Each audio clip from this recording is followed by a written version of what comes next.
नमस्कार, बहुत स्वागत है आप सभी का। मैं हूं आपके साथ चेतन पाठक और आप देख रहे हैं एनएमएफ न्यूज का खास कार्यक्रम ग्लोबल चश्मा। मेरे साथ मौजूद हैं विदेश मामलों के जानकार, शिक्षाविद और लेखक निपुण जी। बात होगी बांग्लादेश के मुद्दे पर, जहां कट्टरपंथियों के इशारे पर चल रही सरकार कट्टरपंथियों के आगे पूरी तरह सरेंडर हो चुकी है और वहां पर अब बदलाव हो रहा है वहां के करेंसी नोट्स में।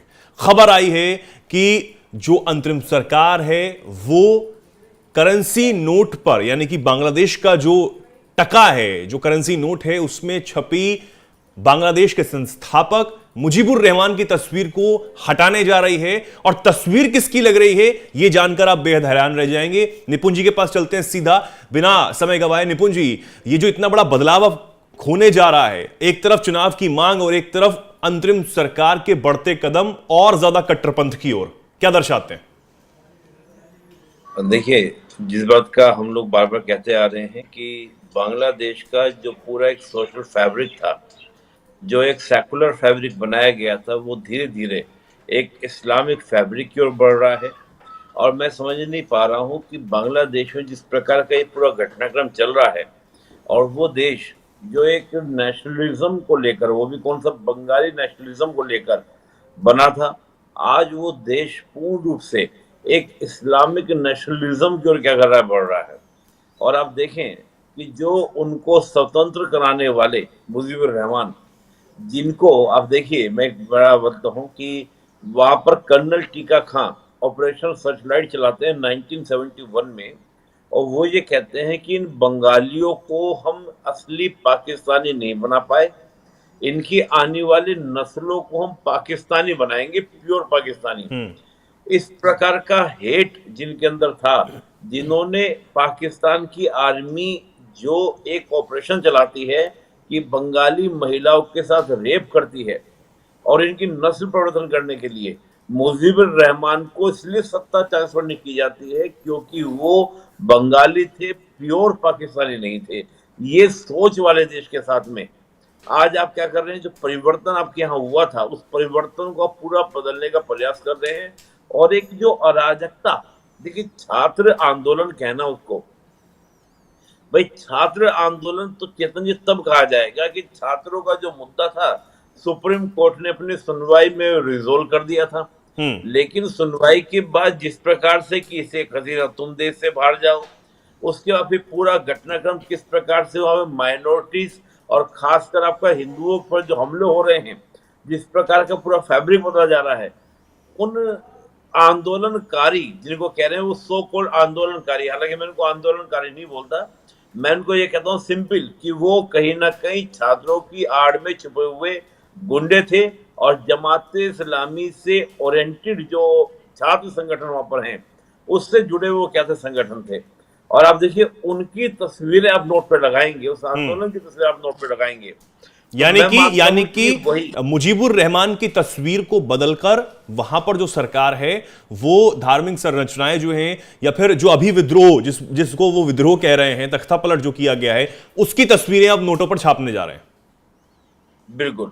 और मैं ये कह रहा हूँ कि बंगाली राष्ट्रवाद कि वो बंगाली परंपराओं की जो बात कर रहे हैं, मैं उसको लेकर भी बड़ा वो हूँ। जब वहां पे अटॉर्नी जनरल ये कहते हैं कि हमारा जो राष्ट्रवाद है वो इस्लाम से जुड़ा हुआ है और हम इस्लाम पर यानी कि अल्लाह पर हम भरोसा करते हैं, तो ये कहीं ना कहीं जो वो सेकुलर शब्द हटाकर इस्लामिक वर्ड, जैसे हम इस्लाम वर्ड लगाते हैं तो लगाते क्या होता है, जितनी भी हमारी और आइडेंटिटी है। देखिए चेतन जी, मैं कई बार इस बात को बोलता हूँ, हर व्यक्ति की बहुत सारी आइडेंटिटी होती है। जैसे मैं निपुण आलम मैन एक टीचर हूँ, ये मेरी एक आइडेंटिटी है।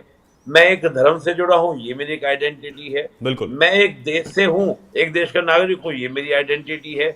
मैं एक जाति से बिलोंग करता हूँ, वो मेरी एक आइडेंटिटी है।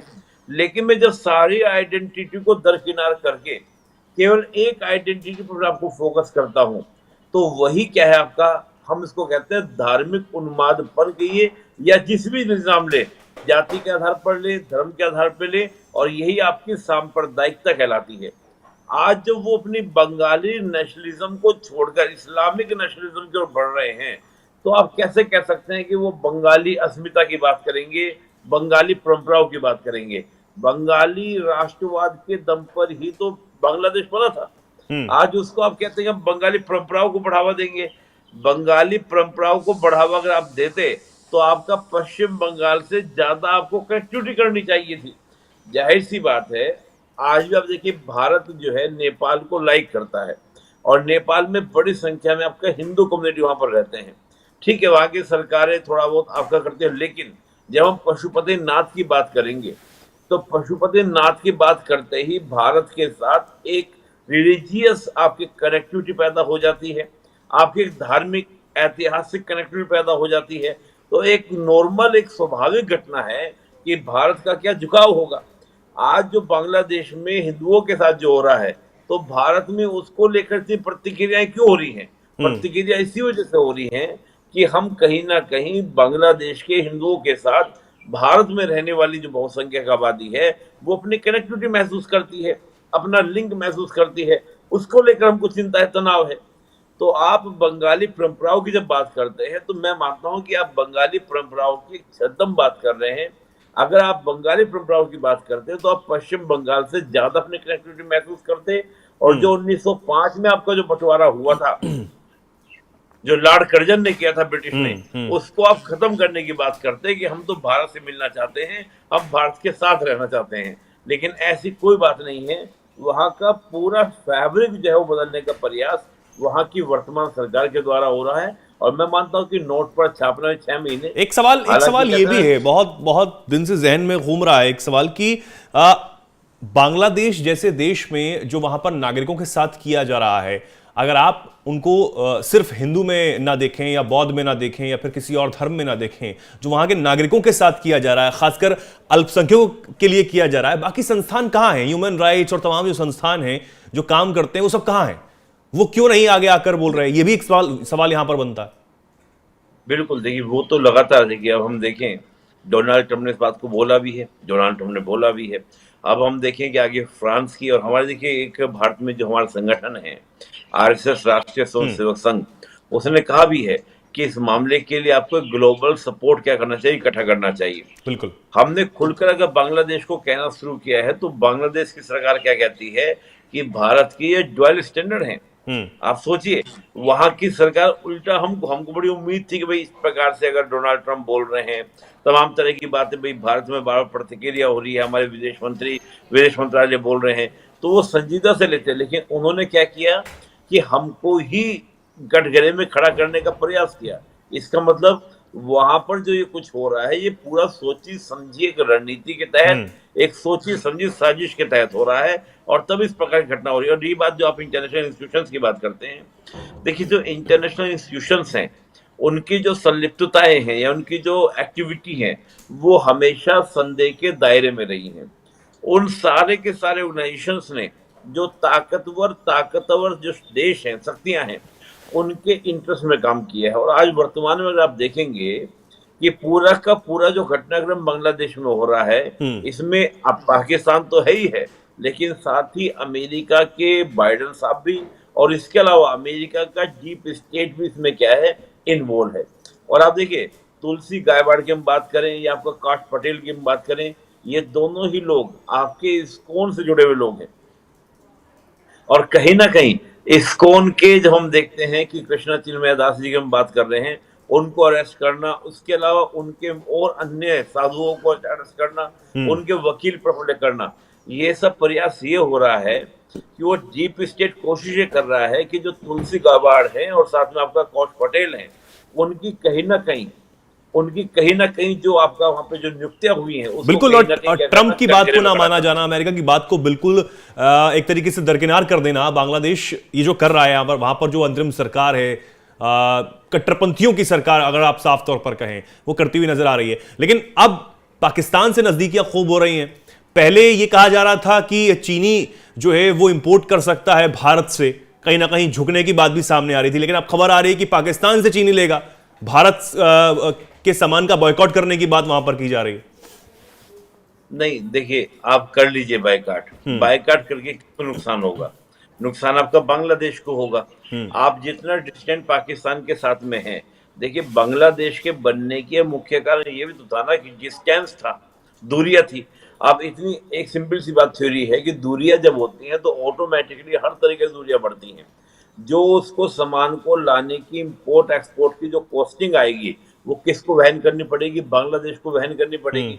तो जो चीनी उनको अगर 40 रुपए किलो में मिल जाती थी, पाकिस्तान से लाने का परिणाम ये होगा कि उनको वो 50 रुपए की 60 रुपए की आपकी पड़ेगी। तो वो क्यों लेंगे और कब तक लेंगे? केवल दुश्मनी में। देखिए, ये वही गलतियां हैं जो गलतियां पाकिस्तान ने की हैं। पाकिस्तान ने रिवेंज लेने में, बदला लेने की जो फीलिंग और एंटी नेशनलिज्म जो अपने यहाँ डेवलप किया, उसका परिणाम यह है कि पाकिस्तान आज सफर कर रहा है। और एक बड़ी बात यह है कि आखिरकार ये बांग्लादेश में जो घटनाक्रम पूरा हो रहा है, ये हुआ क्यों? होने का कारण क्या है? देखिए, पाकिस्तान ने जब आपका 1971 में अलग हुआ बांग्लादेश, और अलग होने के बाद 74 तक बांग्लादेश को मान्यता नहीं दी थी पाकिस्तान ने। और पाकिस्तान ने जो यहाँ से 97,000 सैनिकों को जब ले जाया गया वहां पर वापस, तो उनको भुट्टो ने कसम दिलाई कि तुम कसम खाओ, जब तक भारत के टुकड़े नहीं कर दोगे तुम आराम की नींद नहीं लोगे। आईएसआई हो या पाकिस्तान की सेना हो, दोनों ने भारत को तोड़ने की और साथ ही कसम उठाई कि हम बांग्लादेश को दोबारा से क्या करेंगे, अपने से मिलाएंगे। तो उन्होंने पूरा सॉफ्ट पावर का इस्तेमाल किया। मैं बहुत सारे देखता हूं उसमें पाकिस्तान के ड्रामा, पाकिस्तान की मूवीज, जिसमें ये दिखाने का प्रयास किया गया कि हम एक थे, इमोशनली कनेक्ट करने का प्रयास किया गया। और ये जो इमोशनली कनेक्टिविटी होती है, जब आपका विवेक शून्य होता है, तो इसी प्रकार की हरकतें जो वहां पर हो रही है वो हो रही हैं। और अब देखिए, बांग्लादेश कई कई सालों तक उन्हें आपको बैक कर चुका। जो शेख हसीना, उसको यहाँ आप देखिए, जब शेख हसीना 2006 में पावर में आई थी, तकरीबन 70 बिलियन अमेरिकन डॉलर की उनकी क्या थी, इकोनॉमी थी। उनके रहते रहते 450 बिलियन अमेरिकन डॉलर की उनकी इकोनॉमी, यानी 450 से भी ज्यादा। और अभी 1 दिसंबर को एक व्हाइट पेपर लेकर आई है वहां की गवर्नमेंट, और क्या लेकर आई है कि शेख हसीना ने बांग्लादेश का 230 के आसपास 230 बिलियन का मनी लॉन्ड्रिंग किया है हमारे देश से, और करीब 16 बिलियन एवरी ईयर का मनी लॉन्ड्रिंग शेख हसीना ने किया है। यानी कि शेख हसीना को बहुत ज्यादा घेरने का पूरा प्लानिंग है। मनी लॉन्ड्रिंग का आरोप भी ऊपर लगाया जा रहा है ताकि उनकी रिटर्न बैक यानी कि वापसी ना हो सके। और अब जब हम ये कहते हैं ना माइनॉरिटी के साथ वहां पर अत्याचार नहीं हो रहा है, वहां पर जो सेकुलर फैब्रिक को मानने वाले लोग हैं, यानी कि अवामी लीग के जो कार्यकर्ता हैं, उनको भी वहां पर क्रैकडाउन करने का प्रयास हो रहा है। भाई, इतने सालों तक अगर बांग्लादेश सेकुलर फैब्रिक वाला रहा, तो जाहिर सी बात है अवामी लीग के प्रभाव और अवामी लीग के समर्थकों के कारण रहा। तो उस पूरे के पूरे जो सिनेरियो है, पूरा जो फैब्रिक है, उसको डिस्ट्रॉय करने का प्रयास। और हिंदुओं को टारगेट इसलिए किया गया ताकि जो सरकार है, सरकार ने जो वहां पर किया, उसको ये ना देखा जाए कि उन्होंने अलोकतांत्रिक किया। वो प्रयास ये कर रहे हैं कि इस्लामिक यूनिटी की बात करें और हिंदू के अगेंस्ट अग्रेशन की बात करें, जिससे क्या है कि इस्लाम के नाम अब पर ये सब जो एक तमाम हो जाए। कोशिशें हैं वहां के अंदरूनी सरकार की, ये साफ तौर पर दर्शाती हैं कि वहां पर तो चुनाव की मांग उठ रही है, चाहे वो बीएनपी कर रही हो या फिर तो जो अन्य दल हैं, शेख हसीना की अवामी लीग है वो कर रही हो, वो चुनाव नहीं होने देना चाहते किसी भी सूरत में। आने वाले दिनों में कैसे देखते हैं, अब क्या हालात बनते हुए नजर आते हैं? हालात बेहद बुरे हैं, ये हम देख सकते हैं, लेकिन लोकतांत्रिक तरीके से जब चुनाव ही नहीं होने देंगे और तमाम जो प्रक्रियाएं हो रही हैं, संविधान से छेड़छाड़ करने की जो कोशिश हो रही है, सब कुछ हो रहा है, फिर बहुत सारी चीजें खराब हो जाएंगी। उसके बाद कैसे चुनाव हो पाएंगे? देखिए, एक जब छोटा स्टेट कोई होता है, छोटा कंट्री कोई होता है, तो वो अपनी सॉवरेनिटी की जब बात करता है, ये तो स्पष्ट हो गया कि अगर बांग्लादेश के अंदर कुछ गुंडे इकट्ठे होकर वहां पर तख्ता पलट रिजिम चेंज कर सकते हैं, तो ये कैसे हम मान लेंगे कि दोबारा ऐसा प्रक्रिया नहीं होंगी, दोबारा ऐसा नहीं हो सकता। अगर देखिए, मैं अगर इस प्रॉब्लम का पूरा सोल्यूशन की बात करूं, तो मेरे पास 4 सोल्यूशन है जो मैं बार बार अलग अलग चैनल से बोल रहा हूँ। मुझे पहला सोल्यूशन लगता है डोनाल्ड ट्रंप के आने के बाद, क्योंकि जब प्रेसिडेंट साथ थे बांग्लादेश के अंदर, जिन्होंने सेकुलर को इस्लामिक नेशन बना दिया था, वहां के कॉन्स्टिट्यूशन में लिख दिया था, तब अमेरिका को भारत ने समझाया कि अगर यहाँ पर सेकुलर पावर्स होंगी तो ये अमेरिका के लिए और भारत के लिए, दोनों के लिए क्या लाभकारी है। तो मुझे लगता है कि एक तो ये बात अमेरिका को डोनाल्ड ट्रंप के आने के बाद भारत समझाएगा, और अमेरिका से मिल रहा जो सपोर्ट है, और अमेरिका में जो डीप स्टेट एक्टिव है, और आप देखिए डीप स्टेट को कंट्रोल करने के लिए डोनाल्ड ट्रंप ऑलरेडी एक्शन ले रहे हैं। तो वहां से आपको सपोर्ट मिलना बंद हो जाएगा। रही बात पाकिस्तान के सपोर्ट की, देखिए पाकिस्तान को अमेरिका भारत दोनों ने मिलकर FATF में डलवाया था, ग्रे लिस्ट में डलवाया था, जिससे पाकिस्तान की इकोनॉमी जगमगाई थी और साथ ही पाकिस्तान को हमने आइसोलेट किया था। भारत को वही स्ट्रेटजी दोबारा अपनानी पड़ेगी। तीसरी बात हम कहेंगे कि जो वहां पर बांग्लादेश के अंदर सेकुलर जो पावर्स हैं, सेकुलर जो लोग हैं, उनको बढ़ावा देने की आवश्यकता है। अवामी लीग को भारत को वो सपोर्ट करना चाहिए ताकि वो भी अपना क्या कर सके, पूरी शक्ति को दोबारा जो मनोबल टूटा है वो अपना इकट्ठा कर सके। और चौथा मैं बोल रहा हूँ बार बार कि इंडियन मीडिया को रह रहकर इस मुद्दे को फोकस करना चाहिए ताकि ग्लोबली क्या है 150 करोड़ लोगों की वॉइस है, भारत की वॉइस, और अगर ये बांग्लादेश के माइनॉरिटीज के साथ, और माइनॉरिटीज के हिंदू नहीं, वहां पे बुद्धिज्म जो बुद्ध कम्युनिटी को मानने वाले लोग हैं, जो आप देखेंगे बांग्लादेश के वेस्ट साउथ में रहते हैं, जिनको वहां पर जुम्मा पीपल कहा जाता है, उन जुम्मा पीपल की आवाज को हम उठाएंगे तो जो साउथ ईस्ट के कंट्रीज हैं, आपका सिंगापुर है और ये सीधे कंट्रीज आप देखेंगे म्यांमार वगैरह, उनकी ओर से भी आवाज उठेगी। तो मैं मानता हूं कि वर्तमान जो सरकार वहां पे बैठी है वो बिल्कुल दबाव में आएगी, प्रेशर में आएगी। तो ये 4 स्टेप मैं मान रहा हूं, इस प्रॉब्लम का जो सोल्यूशन है वो इस तरह से निकल सकता है। हालांकि बांग्लादेश के जो अंतरिम सरकार के मुखिया इस वक्त हैं मोहम्मद यूनुस, वो ढोंग खूब अच्छा कर रहे हैं और वो ढोंग करते हुए एक बैठक भी करते हैं। बैठक कर में तमाम जो धर्म हैं उनके धार्मिक नेताओं को वो बुलाते हैं, उनसे कहते हैं, और जब उनसे ये कहा जाता है कि अल्पसंख्यकों को निशाना बनाया जा रहा है, उनको उन पर लगातार हमले हो रहे हैं, तो वो ये कहते हैं कि विदेशी मीडिया सिर्फ एक प्रोपेगेंडा चला रही है, अगर कुछ ऐसा हो रहा है तो मेरे तक क्यों नहीं पहुंच रहा। ये बहुत ही बेशर्मी भरा बयान इसे कहा जा सकता है। और लगातार जो उनको सबूत दिए जा रहे हैं, लगातार जो उनके देश में चीजें हो रही हैं, वो उनको नहीं दिख रही। हम तो ये जानते हैं कि वो देखना ही नहीं चाहते, वो चाहते हैं कि ये सब होता रहे, इसलिए तो ये सब हो रहा है। कुछ कह रहे हैं निपुण जी?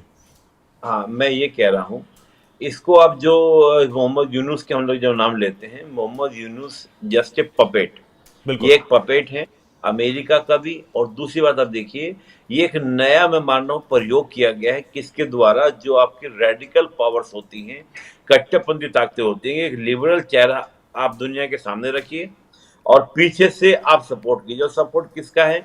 सपोर्ट है तो वहां पर रेडिकल ग्रुप जमात इस्लामी का। और आप देखेंगे बांग्लादेश में एक सबसे बड़ी बात क्या रही है कि आर्मी में 2 गड़े रहे हैं, एक सेकुलर फैब्रिक को सपोर्ट करने वाले और एक इस्लामिक फैब्रिक को सपोर्ट करने वाले। तो जो इस्लामिक फैब्रिक का सपोर्ट है वो आपका इस तरह की पावर को मिल रहा है, कट्टरपंथी को मिल रहा है, और साथ में अमेरिका पाकिस्तान का सपोर्ट।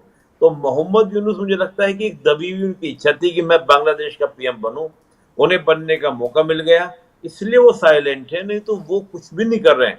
वो व्यक्ति कुछ कर भी नहीं सकता है कि जो एक सख्त स्टैंड नहीं ले पा रहा है, वो हर बात में एक ढुलमुल रवैया। आप देखिए उनके जो स्टेटमेंट है, उनकी जो बोलने का तरीका है, सब चीजें दिखता है कि he is not a leader.